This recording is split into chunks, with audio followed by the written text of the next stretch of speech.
Desvendar os animais escamosos do nosso mundo, os répteis. Os répteis são uma classe fascinante de animais que habitam diversos ambientes no redor do mundo. E uma dica, eles não são descendentes dos dinossauros. Continuando, quem são esses seres? Como vivem? Reproduzem? E adaptam-se ao meio ambiente. Para as características gerais dessas criaturas, e eles têm um sangue frio, em gelo, o que significa a temperatura corporal dependente do ambiente ao seu redor.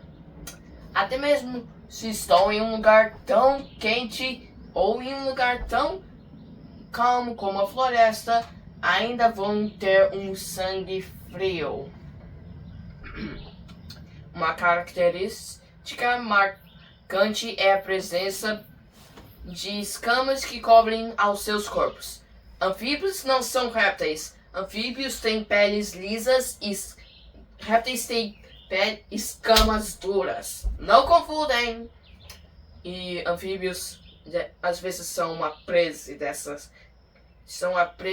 Às vezes são presas dessas criaturas escamosas.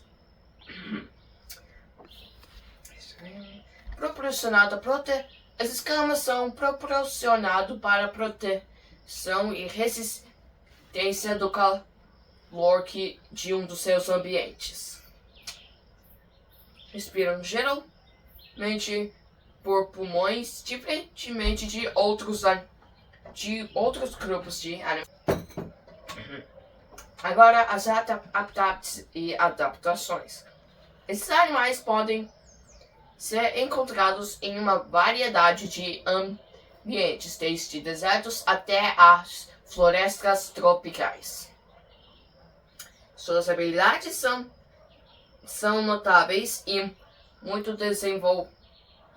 desenvolveram características específicas para sobreviver em diferentes condições. Alguns são excelentes nadadores, jacarés, crocodilos, enquanto outros são adaptados para viver em desertos áridos. Monstro de gelo e dragão de barba. E o último não é literalmente. Não significa que é um dragão com uma barba. É o nome de um tipo de lagarto. Agora vamos para um dos ambientes dessas criaturas escamosas. Primeiro, o deserto. Lá tem lagartos dos desertos, cobras venenosas e jabutis, e as temperaturas altas durante o dia, grande amplitude térmica, solo seco e arenoso, abrigos rochosos ou tocas para proteção do calor excessivo e predadores.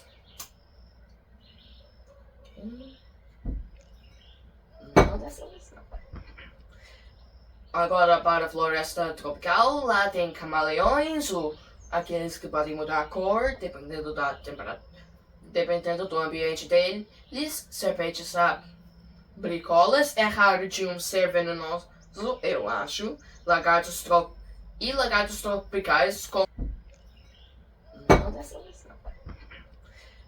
Agora para a floresta tropical, lá tem camaleões, aqueles que podem mudar a cor dependendo da temperatura, dependendo do ambiente deles. Serpentes abricolas, é raro de um ser venenoso, eu acho. Lagartos tropicais, falando do lagarto que consegue correr na água. E é sério, a primeira vez que eu vi isso eu fui... Quê?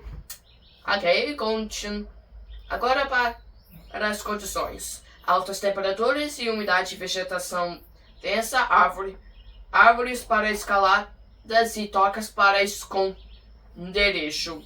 E algumas das espécies de lagartos que moram lá são onívoros. Podem comer carne e plantas. Eles comem de tudo. Ok? A Agora movemos para a savana África, por exemplo. Lá tem tartarugas terrestres, ou até jabutis, como eles chamam, chamados cobras não venenosas de olfato estranho, lagartos de língua azul. As condições são temperaturas variáveis, estação seca e úmida, áreas abertas com vegetação rasteira e tocas para proteção. Agora vamos para um manguezal. Exemplo. Lá tem crocodilos, serpentes aquáticas, não enguias elétricas e tartarugas aquáticas com as barbatanas, eu acho. Áreas úmidas e salinas, árvores adaptadas à salinidade de água salobra ou salgada, abundância de peixes e crustáceos são as condições daquela área. Agora, por que os répteis não são parentes dos dinossauros?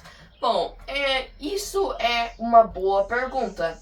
É porque foi descoberto que répteis são, na verdade, não são parentes dos dinossauros, até terem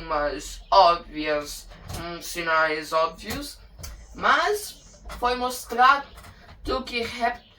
que pássaros são os parentes dos dinossauros, porque na realidade os dinossauros tiveram penas e os velociraptors não eram tão grandes, eles eram do tamanho de uma galinha.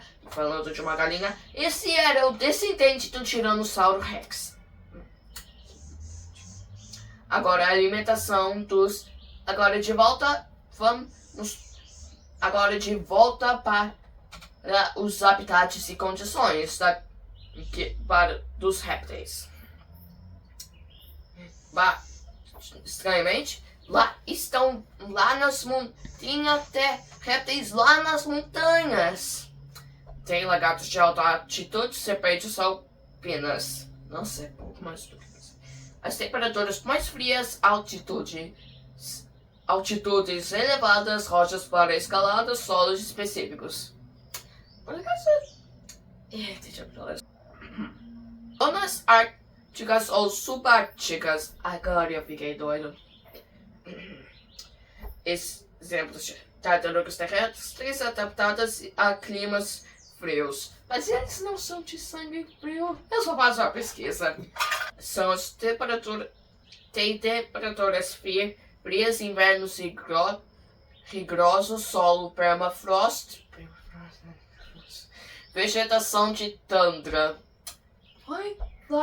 Vai ser o lugar onde os répteis vão encontrar os ancestrais deles, os verdadeiros ancestrais. Agora para a pergunta do dia: por que as cobras não têm membros?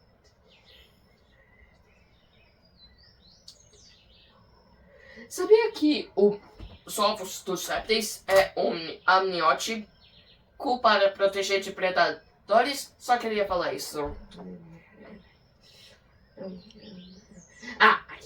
A perda de membros em cobras durante a evolução é um fenômeno interessante que pode ser explicado por mudanças adaptativas ao longo do tempo. As cobras são membros do grupo Squamata, que inclui lagartos e serpentes. E as cobras não têm membros porque eles foram para habitats que os membros não seriam tão úteis lá. E daí eles começaram a adaptar e aqueles membros sumiram. Agora, para outro habitat dessas criaturas escamosas, como as serras e canyons. Ok, isso não é muito bom. Lagartos rochosos e cascavéis. Ok. As condições são uma variação de altitudes, rochas para escalar e toca, vegetação adaptada a terreno acidentados. Isso significa que eles caem demais. alimentação dessas criaturas. Alguns são onívoros, mas tem mais, acredito que tem mais, vamos dizer, carnívoros. A dieta dos répteis é diversificada, dependendo de seu ambiente de adaptação, abrangendo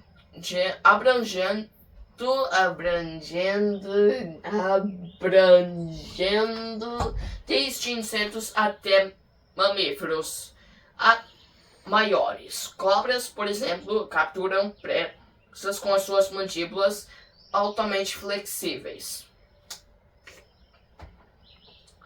enquanto tartarugas se alimentam principalmente de plantas e pequenos invertebrados com uma água viva. Nenhum cérebro, nenhum osso, sem olhos, sem boca, sem nariz. Isso é uma presa perfeita para a tartaruga. Não joga lixo, porque eles vão confundir uma sacola de plástico com uma água viva e... eu só não gosto de falar a palavra. E a reprodução deles é que eles podem eles conseguem pôr ovos, como eu disse antes, e são amnióticos. Deixa eu ver se são amnióticos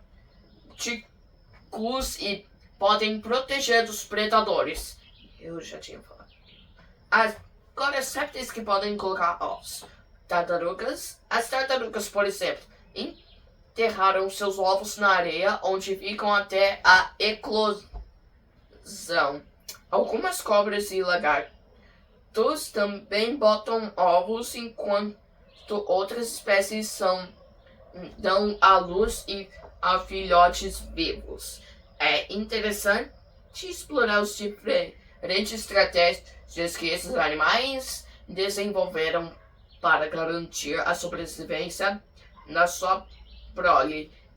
Ok, lagartos podem pôr ovos, pássaros podem pôr ovos, dinossauros podem pôr ovos. Por acaso eles são todos parentes? Tanto faz. Agora para os principais grupos. Dentro do mundo dos répteis existem várias ordens, cada uma com suas características distintas. Lagartos, serpentes, tartarugas e crocodilianos são exemplos que oferecem uma ampla gama de adaptações e comportamentos únicos. A classificação.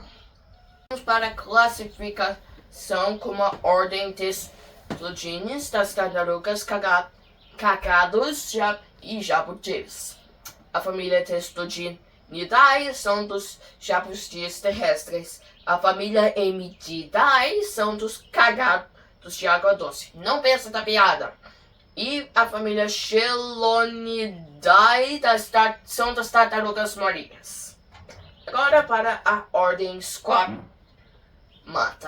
Lagartos e serpentes. A família Lacertidae, alguns lagartos como lagartos verdadeiros. Família Colubridae, como serpentes não venenosas. A família Viperidae, cobras venenosas como víboras, aqueles que... E a ordem Crocodilia, também no nome, crocodilos, aligatores, jacarés e gaviais. A família Crocodilidae são dos crocodilos, óbvio. A família Alligatoridae, aligatores e jacarés, óbvio de novo. E a família Gavialidae são dos gaviais. Outra obviação. Essa ordem de crocodilo é muito óbvio. Agora para as origens dos répteis. Os répteis têm uma história evolutiva fascinante que remonta a centenas de milhões de anos atrás. Eles começaram como peixinhos pequenos, depois evoluindo para os jacarés, alligatores, gaviais e crocodilos de hoje em dia. Imagine o tamanho que eles foram lá no passado. Gigantes. Ok?